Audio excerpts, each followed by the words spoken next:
All right, assalamu alaikum everybody. Welcome to another episode of the podcast. Today we are delighted to have Brother Shaun King on the podcast. Welcome.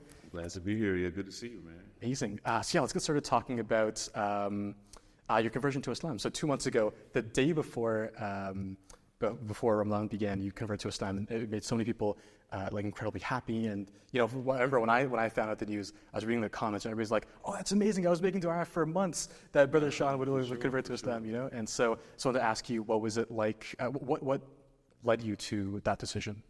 Well, first, it's been a beautiful 2 months. My wife, who's not on the podcast but is here in the room with us as we record, she and I both would tell you every day we're learning, we're growing. We're growing in faith, we're growing in knowledge, we're developing new friendships, new habits, new principles. And so for us, it's been beautiful. And I tell people, there's a prayer that people tell me they're praying for me and for my wife all the time that we had never heard before. They'll say, Shaun, we are praying that Allah will make this easy for you. I never heard this before. So it's not that I don't know Arabic. I don't know the Quran. So I'm having to learn these things. Like I'm 44 years old. I don't have a 20-year-old brain anymore. And so I'm learning new things, and it's actually been exciting. I'm enjoying it. It's fulfilling. And I have thought about becoming a Muslim for decades. Yeah. You and I talked before we started about this book, The Autobiography of Malcolm X. Yeah. And for a lot of people in the United States, this book and even a movie called X that came out in 1992 had a big impact on a lot of us. And so I first went to a local mosque in Kentucky where I grew up all the way back in 1996. So even then, I wish I had like something profound to say, but my buddy Calvin and I, we got permission to go to Friday prayers, and they let us leave school. So for 2 weeks, we left school. We drove like 20 minutes to a masjid in Lexington, Kentucky, and it was beautiful. Once we learned that the school was not going to check whether or not we were actually going to the masjid, we stopped going to the masjid, but we didn't stop skipping school on Fridays. Right. So for weeks and weeks and weeks, we still left school early on Fridays, but didn't go back to the masjid. I said it to say, I'm 44, I was 16, and even then, it was really the example of Brother Malcolm. But even then, we were asking ourselves, how do we live like him? And we knew that to live like Brother Malcolm meant to be a Muslim. Right. And so over the years, it's something that I had considered and thought about. Some of my very best friends are Muslims and are Palestinians that I've known for a very long time. So long before this year or last year, I've spoken at Muslim conferences, events, fundraisers. But what I've told people is the best illustration I could do is I'm a father of 5. Right. And when my wife and I had our very first baby, we bought like all the books you could buy on how to be a parent. And then we brought the baby home and we realized like nothing about how to care for the baby at home was in the book. Like nothing that mattered to us. Yeah. What we learned basically was being a parent and reading about being a parent are totally different. One can help the other, but it's not the same. The same has been true for us as new Muslims.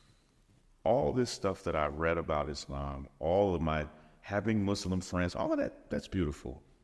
But being a Muslim, what I learned right away is you can read about Islam, but it's designed to be lived. Yeah. It's designed to be practiced. And so it's been a beautiful few months. For me, if I had to put my finger on 2 or 3 things that brought me to make this decision, October 7th, in a lot of ways, I think we will probably see until we are old as a pivotal moment in the history of the world. in a lot of different ways, and people can interpret that how they want. But in those first few weeks and then the first few months, day in and day out, I just got to see up close and personal the faith of Palestinians, the Islamic faith and tradition of them under the worst circumstances imaginable. Yeah. And it was something, again, that that a book could never do justice. Mm-hmm. That me telling a story could never do justice. Of seeing it, people lose everything. And still, I would see them look into the camera and say to them it was still the timing of Allah. And it just shocked me. And it wasn't that they weren't devastated, but they knew that death was not the end. Right. And I started wondering, like, how can I be like that? And one of the questions, I told this story earlier today. I spoke at an event in Dallas, and Sheikh Omar Suleiman and I have been friends for almost 10 years. And so he picked me up for the event, and people are surprised that he drives himself or, whatever. I joked at the event, he picked me up in a pickup truck. And I was like, what? I said, you drive a pickup truck? And he said, man, this is Texas. Exactly, yeah. And I asked him, I said, man, I told him, like, point blank, I said, I'm really thinking that I want to become a Muslim. And we had talked a little bit about this even over the years. But I told him, I said, I didn't know if what I was feeling was that I was just in awe of Palestinians, or it was actually Islam that I was seeing that was moving me. He said, Shaun, it's both. He said, but to be moved by Palestinians right now is to be moved by Islam in their life. Mm-hmm. And he explained it to me. And because I had the same feeling I was proud of brothers in Yemen who said, listen, no matter what the consequences are for us, we are going to try to do something to stop this genocide. And he told me, he said, Shaun, that is their interpretation of Islam, that Allah is requiring this of them. And that was kind of opened the door for me to say, this feeling that I'm having, it matters. And then secondly, I traveled for several months speaking, and the men that I traveled with were all devout Muslim men. And every day I learned from them. I watched them and studied them. And there would be times where it would be time for them to pray, and I would just wait behind. And at first I just thought, they'll go pray, I'll check my email. They'll go pray, I'll post on social media. And eventually, as they would go pray, I started feeling like I was supposed to be with them. Uh-huh. And for a while, I felt that I was supposed to be with them and just kept it to myself. And eventually, I went back and spoke to my wife. I spoke to Sheikh Omar and others and got the advice. And Sheikh Omar, he told me, he said, Shaun, let's just do the Shahada on the phone right now. Like, listen, you don't know if you'll be alive tomorrow, And so eventually he just said, this was just like the week before Ramadan. And he said, listen, he was actually in California at the time. And we were just thinking, like, he was just like, can you meet me tomorrow in California? We'll just do it tomorrow. Mm-hmm. And we couldn't. And so we eventually went to the masjid in Dallas Valley Ranch, and my wife and I took Shahada there. Our daughter, just a week ago, was 24, just became a Muslim as well. And it's beautiful for us. It's given, while I would like to think that I had a meaningful life before I became a Muslim, it's given our lives depth and direction and meaning. And I've told people, if me losing my Instagram account or anything like that play any role in me being willing and open to accepting Islam, then I'm glad. I have no regrets, and it's a journey, and so I'm excited to continue learning and growing. My wife and I this summer are gonna do an Arabic immersion program, and I'll probably come out of there able to say hello, and my wife will be able to have a conversation. Yeah. But I'm gonna do my best, So, Sure. Yeah. but it's been beautiful, man. It's beautiful. It's wonderful. I was wondering, let's maybe shift gears and talk a little about your story. So, Sure. Let's talk about a little bit about your childhood. So you grew up in Kentucky, like you said, Yeah. and so I just want to know, what was young Shaun like? Were there any experiences that kind of shaped you into who you are today? It's funny when you ask about young me. I was in Dearborn, Michigan last week, and I went to a local elementary school. It's a public school, but it is almost all Muslim because the community is almost 100% Muslim. Yeah. And I spoke to kids in the gym, and I spoke to kids, and then I went to the office, and this was like a big. In the United States, we call them like a field day, where you do games and activities all day. Okay. And there was this sad group of little boys in the office who had been sent to the office. They couldn't participate in field day. Brother, that was me when I was in school. Yeah. I was the kid that got sent to the office and missed field. I think I literally missed a couple field days. I stayed in the office, and I saw a little boy whose name, interesting enough, his name was Dean. Okay. And he had the biggest personality, and he wasn't interested in any children. He was probably 10 years old. He only wanted to talk to the adults. Right. And he immediately came up to me and talked to me like a man would talk to someone. Just a little bitty boy. He had the personality of a man. And I immediately understood this boy. I talked way too much. Yeah.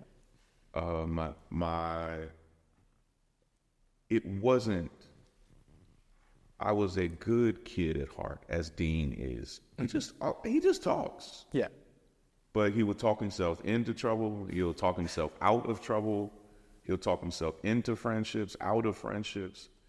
And so when I saw him, I immediately had flashbacks of myself and all the time I spent in the principal's office. And I was loved. I grew up with a single mother. She's sweet as sugar. She's still alive. She worked at a light bulb factory in a small town in Kentucky. I had one brother that lived with me. He's passed away, but he was my older brother. And our mother worked so hard. When we woke up in the morning, she was gone to work already. Yep. So we had to wake ourselves up for school. When we came home from school, she was still gone to work. And she worked so hard making light bulbs for almost 50 years. Wow. And she was one of the first women ever hired to work at this factory. It was a brutal job. But we learned our work ethic from her.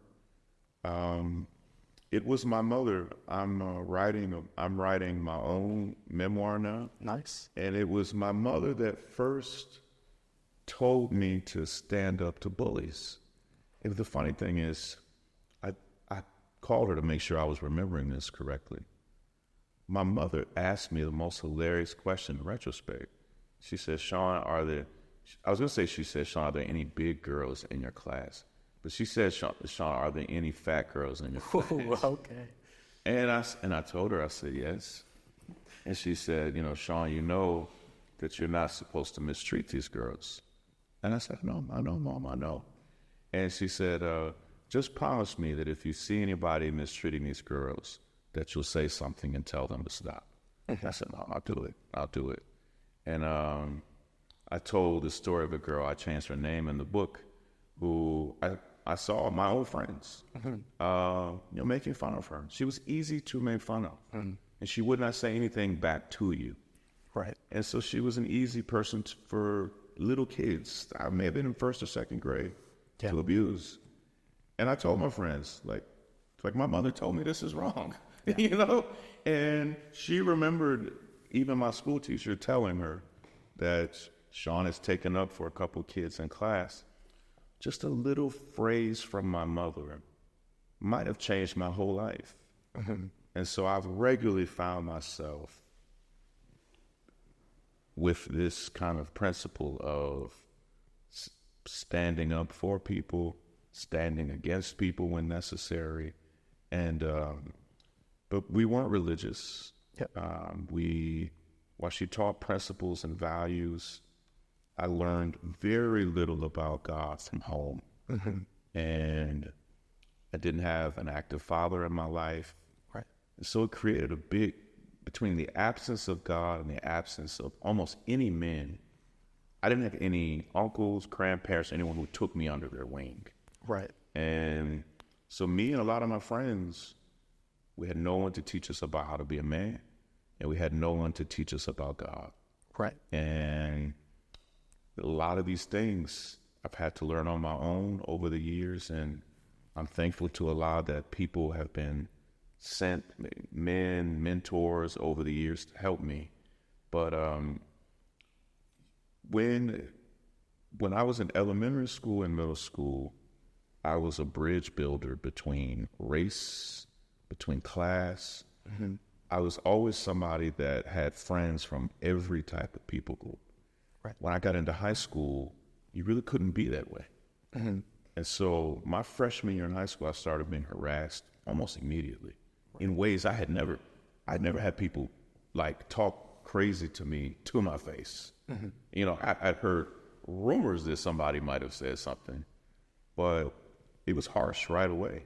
Yeah. And so I was having to physically defend myself. I was in my freshman year in high school. I had never been in a fist fight before in my life. I think me and my friends, like, we pretended like we were tough, but we weren't tough. I probably had to get into 8 or 10 fist fights my freshman year alone. Oh, wow. It was brutal. And fist fights aren't like martial arts movies. They don't last long. Punches actually hurt, you know. And for the first time in my life, I got suspended from school for fighting.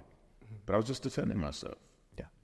My sophomore year in high school, I was beaten so badly in school that I missed the rest of my sophomore year and all of my junior year of high school. And that period of time was, I would say, in all of my 44 years, those were probably the lowest moments of my life. I had 3 spinal surgeries. I had fractures in my face and my ribs. My spirit was completely demoralized.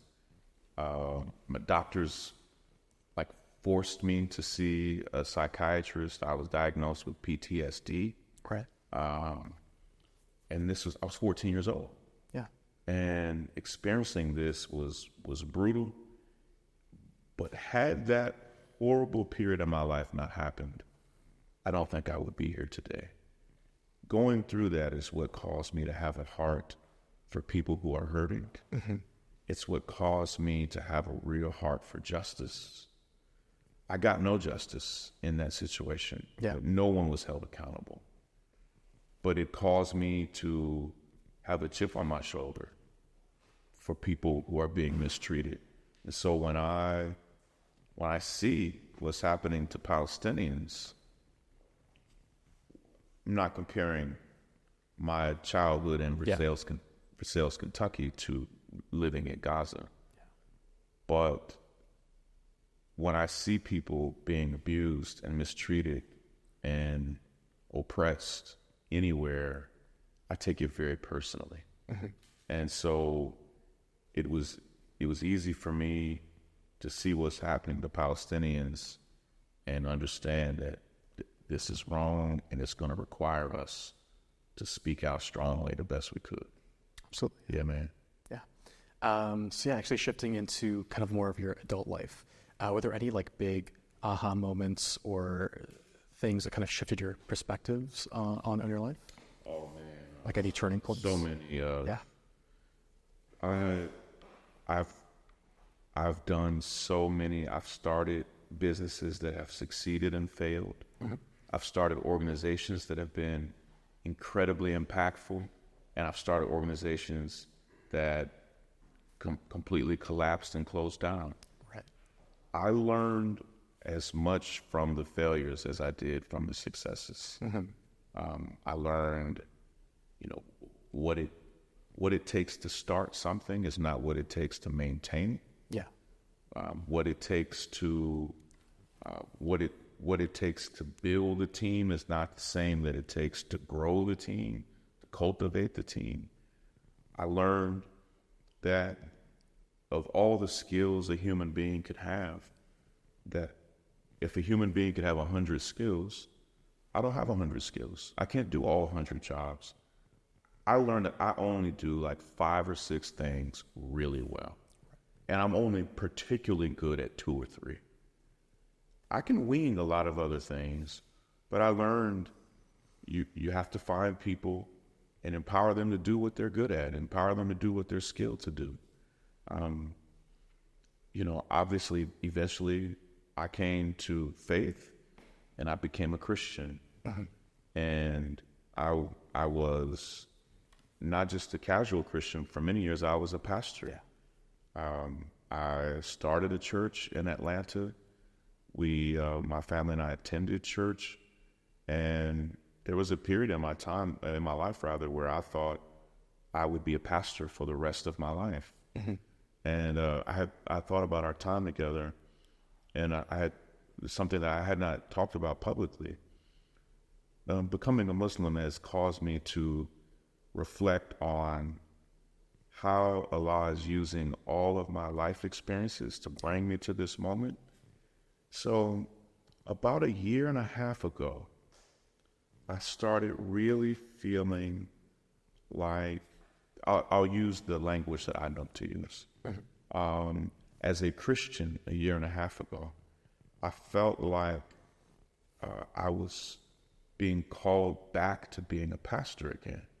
I just felt like, okay, I think I'm going to be a Christian leader again. Which was a surprise to a lot of people because I've not been a pastor for over 10 years. Yeah. I actually even went back to Christian seminary.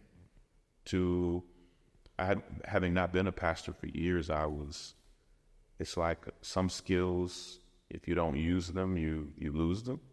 So I wanted to go back to seminary and learn how I could be an effective pastor. And when I got to seminary, expecting it was going to be a 3-year program. I was at Princeton Theological Seminary. Okay. I got a full scholarship to go there. The people were very kind to me. I knew soon after getting there that it was not for me and that I had misunderstood something. My first semester back, I was going back to grad school. I was going almost every day. It was only about a month and a half into grad school when the genocide in Gaza began. And something shocked me, not just on October 7th, not just in October, but even deep into November. None of my classmates or professors seemed to even know it was going on. At that point, it had taken over my entire life. And I remember thinking, if this experience is this disconnected from the world, I don't think I want to do it. And so I stopped going to class, eventually withdrew from the school. And now I'm understanding, that even this feeling that I was having, that faith was supposed to be again at the center of my life. I think in some ways I was understanding it the best I knew, but now as I look back on it, I even feel like that was drawing me close, but I just didn't fully understand it. And so, I hope one day to be able to learn the Quran enough to be able to teach from it, but I'm years away from it now. I could still teach from the Bible. And what's been beautiful for me is a lot of what I learned from the Bible, it still matters. Absolutely, yeah. And I don't think I know that most American Christians know so little about Islam that they have no idea. But if it's in Christian language, if it's Moses, Noah, if it's Jesus, that these central figures in Judaism and Christianity are central figures in Islam, are revered, valued, that they are in the Quran. And most Christians we see just don't understand that. Right. And so for us becoming Muslims, it was not nearly the pivot that we thought it would be. Like our life of faith still mattered. Right. All right. So yeah, actually, in your line of work, you face a lot of pain and a lot of grief, especially like the past 6-7 months we've all been going through that. So I want to know, how do you deal with that and try to stay positive at the same time? Sure. Well, I always want to tell people, there's nothing that they feel that I don't feel. I don't have a special ability to not be depressed, to not be stressed, to not be discouraged. Like I try to avoid those things. I try to be healthy. But in the past 8 months, my emotional life has been a roller coaster. Yeah. Like anyone that has been committed to seeing this genocide end, every day is brutal and painful. But there are practices that I try to have. Throughout the past 4 years now, I've seen therapists regularly. My wife and children, and even as a family, we've seen therapists together as a family. That is to say, I am not an expert in how the brain works, right, but that there are experts in how our brains and minds work that can help us. Mm-hmm. There were periods over the past few years where I don't know I would have been able to make it without. For a while, I was doing therapy once a week, every single week, and I needed it. Mm-hmm. I do things like I watch basketball when I can. I listen to sports talk radio. I love to eat a good meal. I love to take a wonderful vacation. Like, so there are things that I do that still help me decompress. Mm-hmm. I try not to take my work to bed with me at night. Right. So when I get into bed, the bed is not I don't even look at social media in the bed. I'd really probably even look at my phone in the bed. Yeah. And so I try to we don't look at our phone at the dinner table, for instance. Mm-hmm. Not me, not the kids. So we have places where we're not bringing the stress of the world to the table. Right. The stress of the world to the bed. When I'm at the masjid, for instance, I'm not at the masjid, but also looking on social media. Yeah. So I'm here with you now, and this is all I'm thinking about. Mm-hmm. And so what I try to do is just be in the moment. And so if it's enjoying a good meal or a movie, today I was at a conference. If I'm there, I just try to be in that moment the best that I can. But I do a lot to take care of my physical health. Mm-hmm. I gained too much weight. Now I've tried to lose that weight and get back healthy again. I'm working out some, and so I'm physically the healthiest I've probably been in years. But I knew that I would need to be this healthy to get through this year, mm-hmm, and to be able to do what I'm doing. And so I have people in my life that tell me the truth about myself. Yeah. My wife is chief among them. She tells me the good and the bad, and you need people like that in your life. Mm-hmm. I have friends, mentors.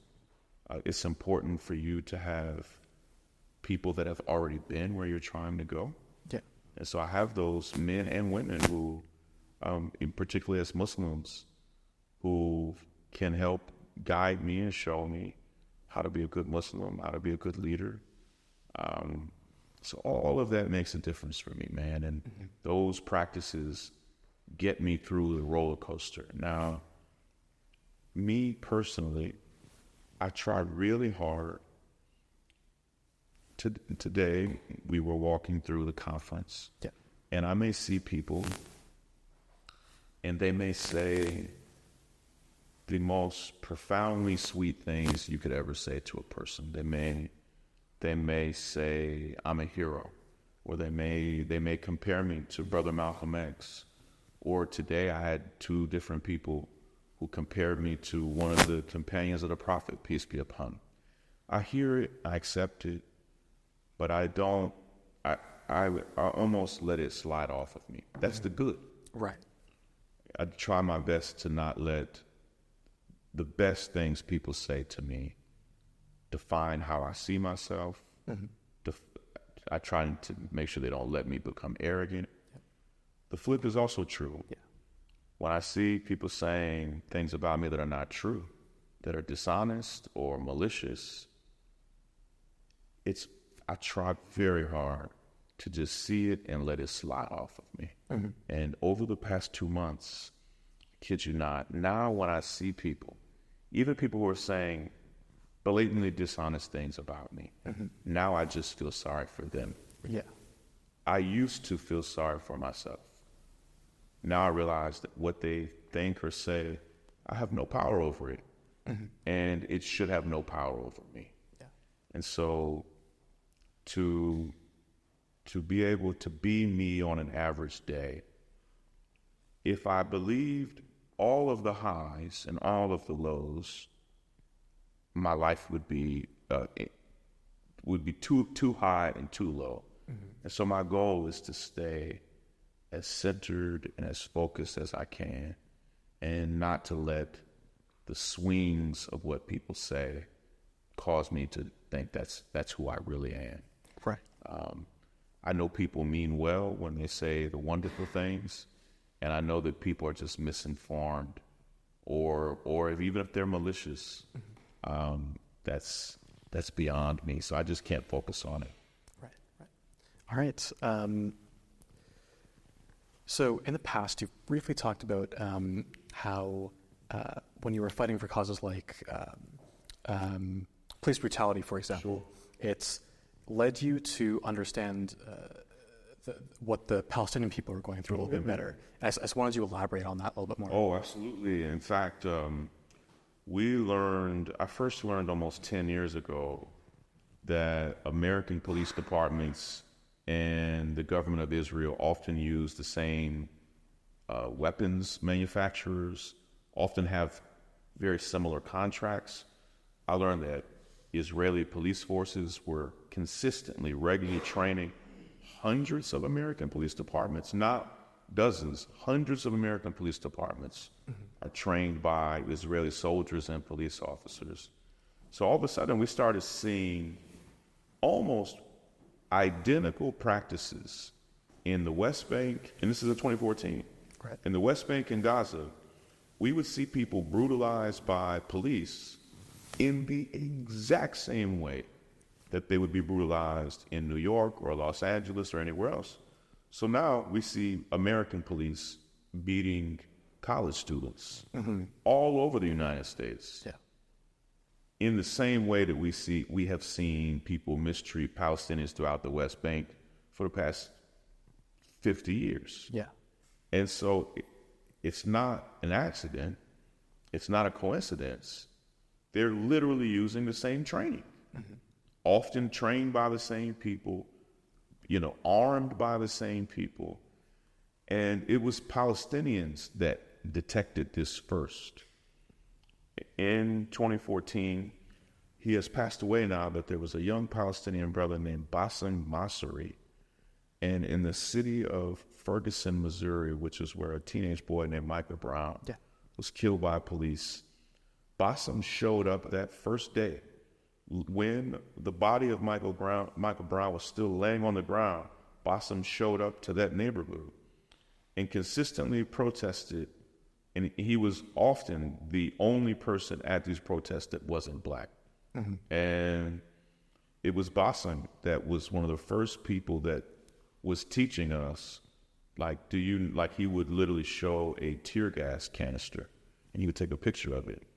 And he would literally just Google and he would say, listen, this is this exact same tear gas from the same company that they use on us in the West Bank. The exact same company. The exact same way that they thought they could come here and shoot a boy and leave him laying on the ground with no justice. He said, we know this. This is what we experience. People may not know. As of this moment right now when we're recording, it may be more when people see this or hear it. We're at almost 600 people have been killed, 600 Palestinians have been killed in the West Bank. Thousands and thousands have been injured. And they're mainly, as always, children and young people. And when we see it, it reminds us of South African apartheid. Yeah. It reminds us of what the system of what we call Jim Crow in America, a form of racial abuse and segregation. And what oppressed people all over the world are starting to understand is, oh, actually, our oppression is very similar. And the common thread in a lot of ways is white supremacy. Yeah. And the practices and principles of white supremacy are passed down from generation to generation. It looks the same. I don't feel controversial in saying this. It is widely in Israeli media, in multiple newspapers. They have gone into great detail about why Israel bans DNA tests. And when I first heard that Israel banned DNA tests, I could not believe. I thought it was a myth or a lie. Well, they've banned DNA tests because most Israelis are Europeans, and they are genetically European.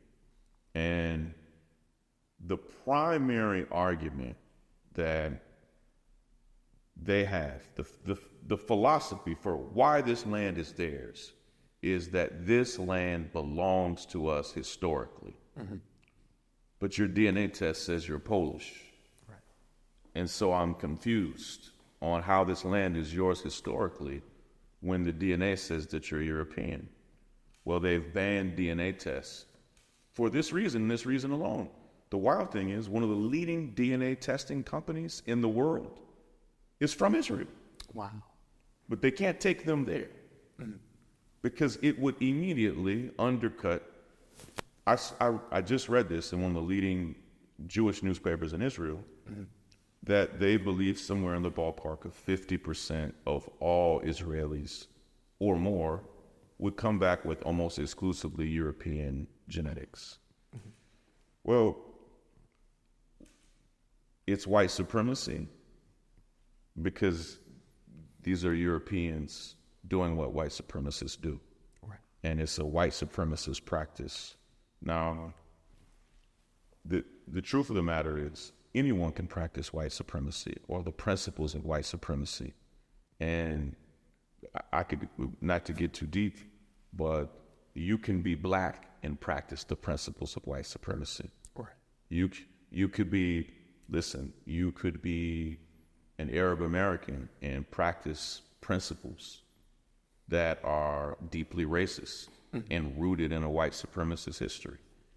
And so it's easy for people that have experienced oppression all over the world to say, wow, we have a very common experience in some ways because there are common oppressors and common oppressive practices. Yeah.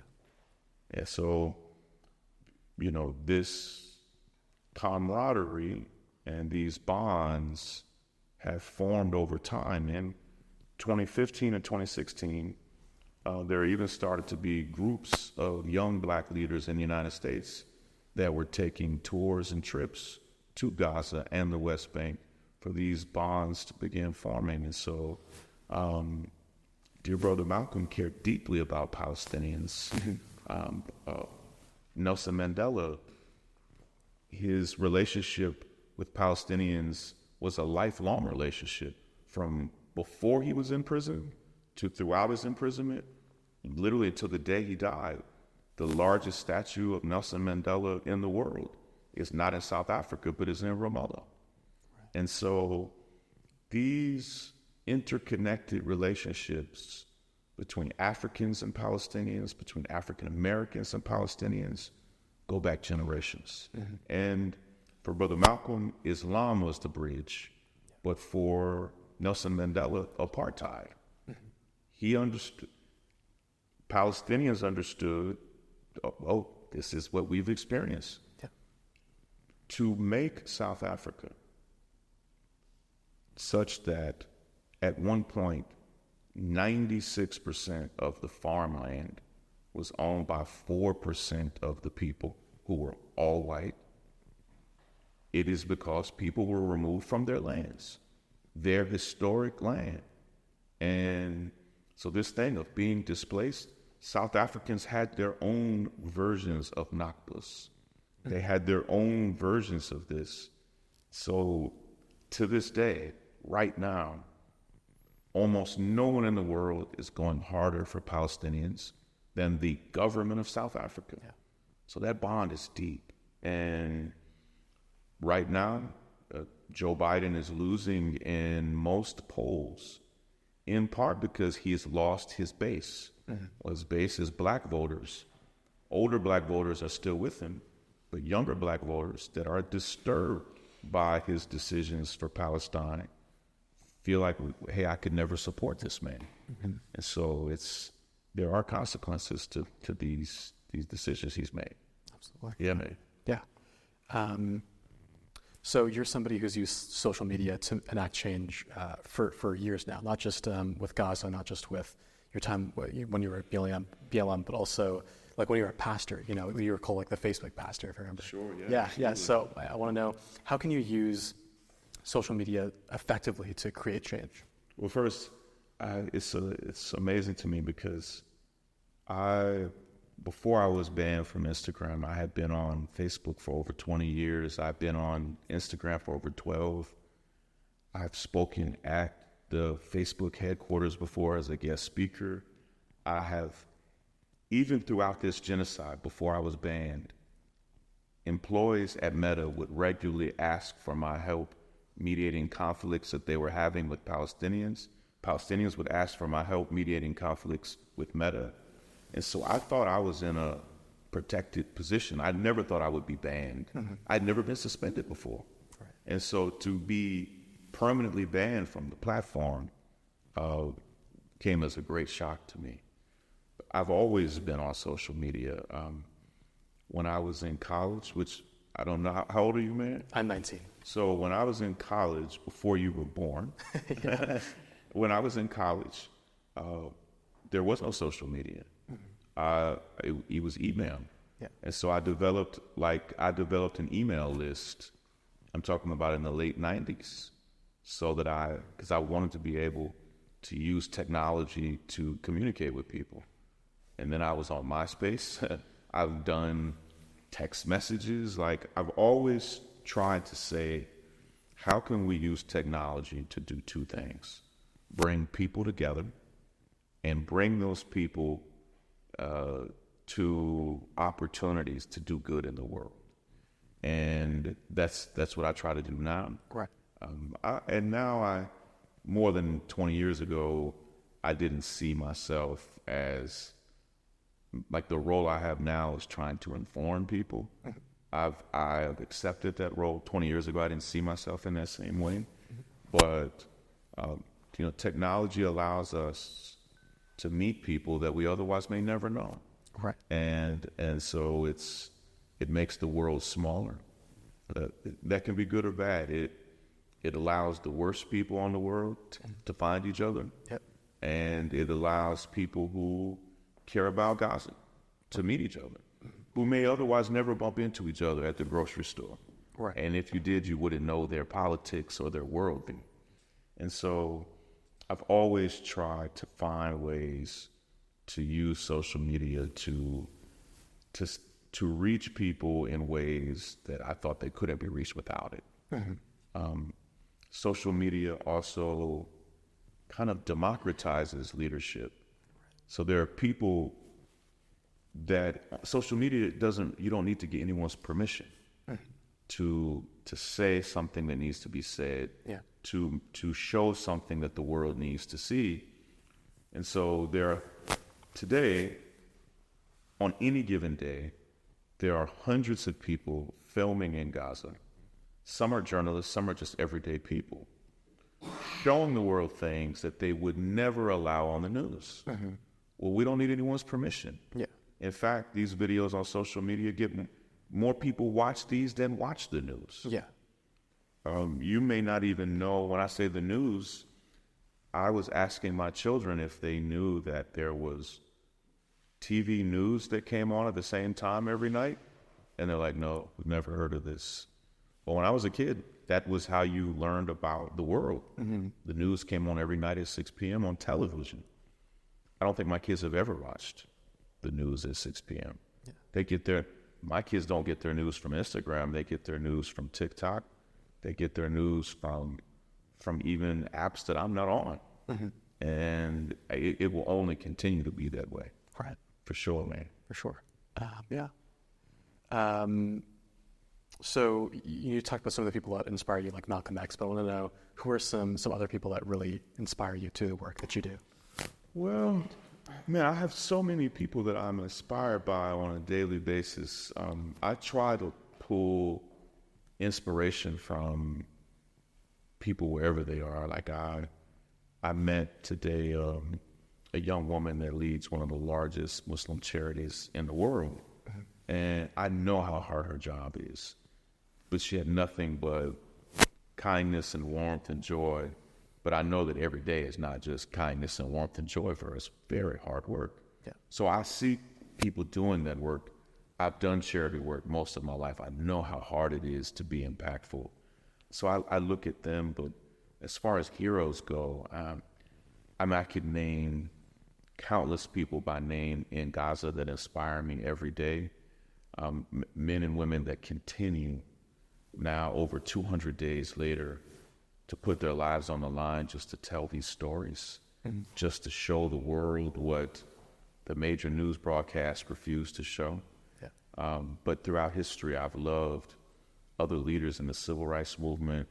We spoke of Nelson Mandela, but there were many anti-apartheid leaders that I love, like an intellectual named Steve Biko, who was brilliant. In the civil rights movement, just last night, we did an event in Dallas, Texas, for a man that was known in the civil rights movement as H. Rap Brown. And he was one of the most revered figures in the civil rights movement. He became a Muslim and became an imam that is known as Imam Jamil Al-Amin. He's been wrongly incarcerated. Yeah. He's been in prison now for 24 years. I'm deeply inspired. We've been blessed enough. He's in federal prison in the United States, which is brutal, but he calls us to check on us. He calls me and gives me the most important advice that has helped myself and my wife. And so I just try to pull from whoever I can, wherever I can. But there are the best, most competent leaders in the world aren't famous. The best leaders, sadly, the best, most courageous leaders are not presidents or prime ministers, very rarely. The leaders that are doing just the most courageous, impactful work often are not people with millions of followers. They're just doing the work and don't even necessarily care if you know it. Right. And there are days where I wish they were the ones leading these countries around the world, leading our own country. Instead, in the United States, we have an 80-year-old man running against an 82-year-old man. And most surveys show that most Americans don't want either one of them to be president, but one of them will be. Yeah. And it's despicable. Toronto has elected some like really hilarious mayors over the years. Oh yeah. And it's like sometimes Toronto elects mayors not because they're competent, but because they like their personalities. And personalities don't run cities. Absolutely. People do. Yeah. And so there are brilliant people. I mean this in the most complimentary way, who are probably nerds, who could run Toronto in the most amazing way. Absolutely. But nerds don't win elections. Very, very rarely. They should. Absolutely. You know, we have to find a way. You know, I'm pro nerd. Yeah, absolutely. You were a nerd. Yeah, absolutely. Yeah. You know, we tell our children, like, when you think of who you want to be with for a spouse, we hope you find nerds. Yeah, my wife has been saying this to them for years, you know, and so, you know, even now when one of my favorite parts of traveling, I get to meet lots of young people, children and teenagers, and when I see kids who I think are bookworms or nerds, I just try to tell them how proud I am of them, right. Tell them to keep doing well in school, but the world is not leaderless. We think it is because our elected leaders are often horrible. Yeah, it's just they're doing something very different. My wife's doctor right now is trapped in Gaza, and he attends our masjid in New Jersey. And we had, the week before he went to Gaza, we had breakfast with him. And when Israel took over the Rafah border crossing, they stopped letting doctors come in, and they stopped letting doctors go out. And they just told him yesterday that they would evacuate him, but he refused because he said, I will only leave if you bring in my replacements. Right. That's a hero. Yeah. This brother was a hero before this. He's been a medic in war zones, but now the world is getting to see. So the world is not just full of corrupt leaders. Mm-hmm. Maybe politicians are that way. Yeah. But the world has plenty of beautiful leaders doing great work. Absolutely. Yeah. And actually, you talked a little bit about politics just then, and I know you're not. You know a bit about politics. You campaigned with Bernie, I believe, in 2020. Sure. Yeah. Bernie wrote the foreword to this. Oh yes, book, yeah. We did not know that Joe Biden would be who he is. We believed he would. Even Bernie, we believed he would be a terrible president. Joe Biden. Right. And we ran hard against him. I did not think that Joe Biden would win. Of the 8 candidates running, he was the last preference of young people. Joe Biden was literally dead last among youth vote. Yep. And yet he's president. But working with Bernie, I learned a lot about presidential politics, good and bad. Mm-hmm. I learned a lot about him as a leader. I learned about how the American Senate works and doesn't work, but I've helped manage campaigns or manage teams that manage almost 100 political campaigns. Right. We've won dozens of really important political races. I believe in politics. I believe we need good people in politics. I believe politicians, when they have integrity and values, can come in and make a world of difference. They have enormous budgets. They have big decision-making power. They run our school systems. They run our water, our sewage, our streets, our roads, our libraries, our health systems. Mm-hmm. So, politicians are vital. The problem is the most brilliant people look at the corruption in politics, or they look at the inaction in politics and just say, I could do better somewhere else. And they're not wrong. Mm-hmm. They could do better somewhere else. But then it leaves a big void where most presidents, prime ministers in the United States, we have Congress people, senators, most of them terrible. Right. And most people in politics I would not trust to babysit my dog. Mm-hmm. Okay. Yeah. Like I would not trust most politicians to do anything important. Mm-hmm. And that should not be the case. Right. And so whenever you see evil, corruption, violence in the world, just scratch around a little bit and you'll see corrupt people in power. Right. Most often corrupt men in power. Mm-hmm. And it's despicable, man. Right. And that's something you're trying to solve, right?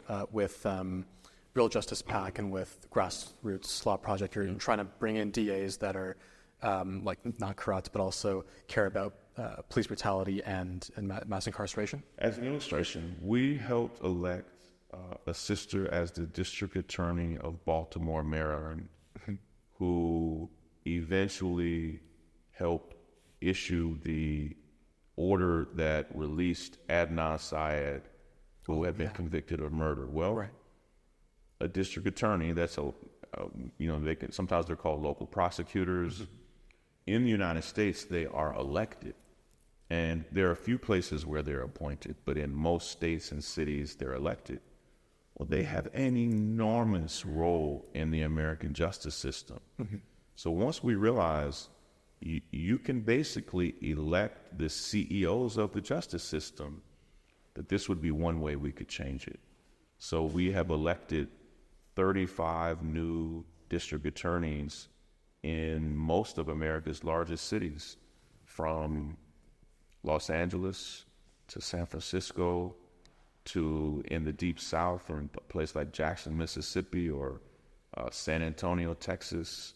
So we've been in races all over the country, political races, to try to change who runs these systems. And while we've done it for this one position, we wish that people would do it for all of the positions and say, listen, we need to recruit wonderful leaders, develop wonderful leaders, and then help them run their campaigns. Absolutely. And that's, we're trying our best with it, man. For sure, yeah. Actually, speaking of that, so since you've been exposed to politics, especially like presidential politics, do you think you might want to run, or even maybe President Shaun? No. Definitely not President Shaun. I would, I don't even know. It's hard for me to think into the future in a place where I would even be accepted on that level. I hope to be a leader for the rest of my life.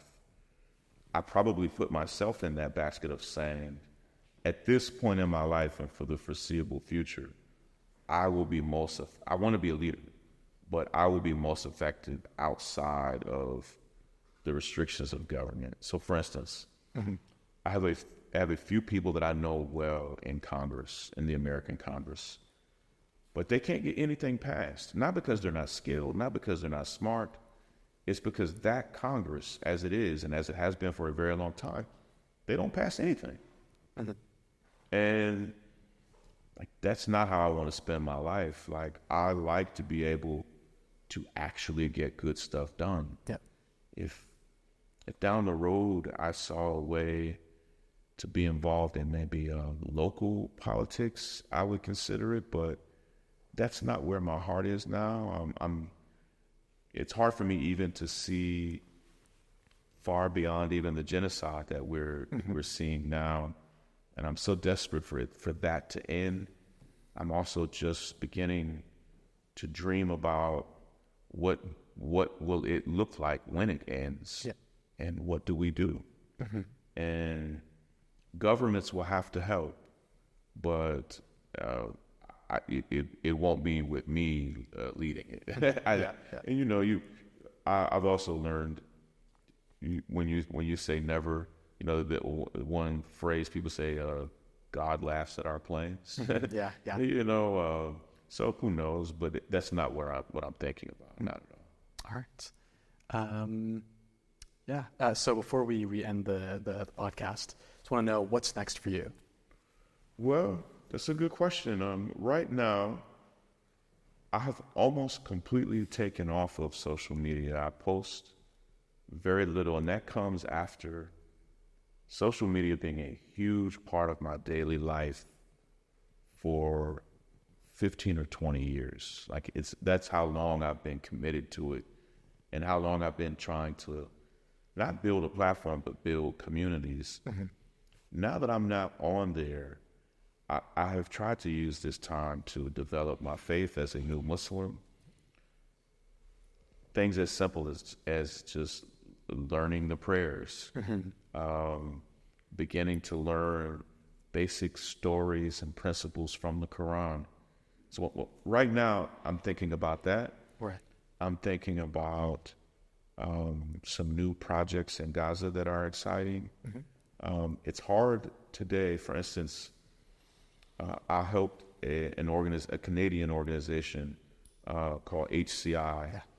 We helped them build a medical clinic in Rafah.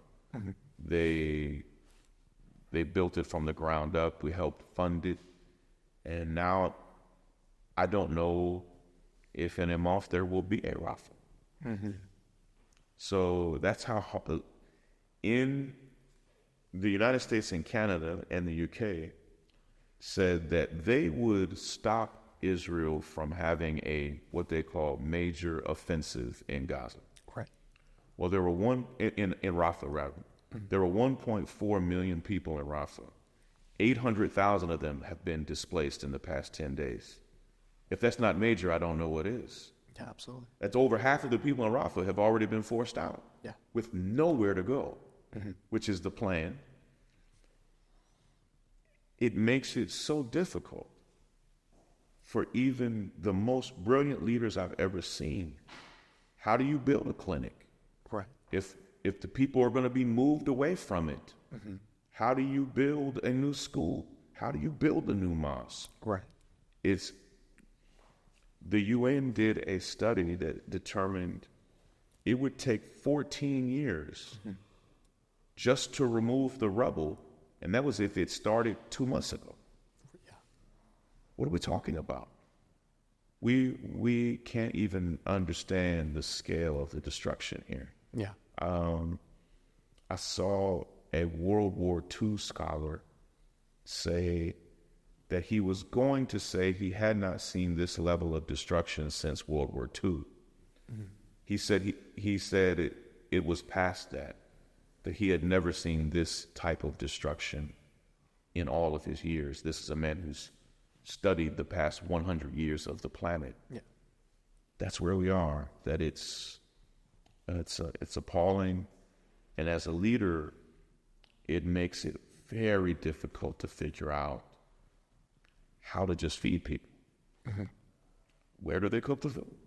Yeah. How do they get the food? The crossing is closed. So these are the things that are on my mind and on my heart, growing in my faith. Thinking about my family, but also my heart is still very much for Gaza, but also we're deeply concerned about what we see going on in Sudan, mm-hmm. in the Congo, yeah.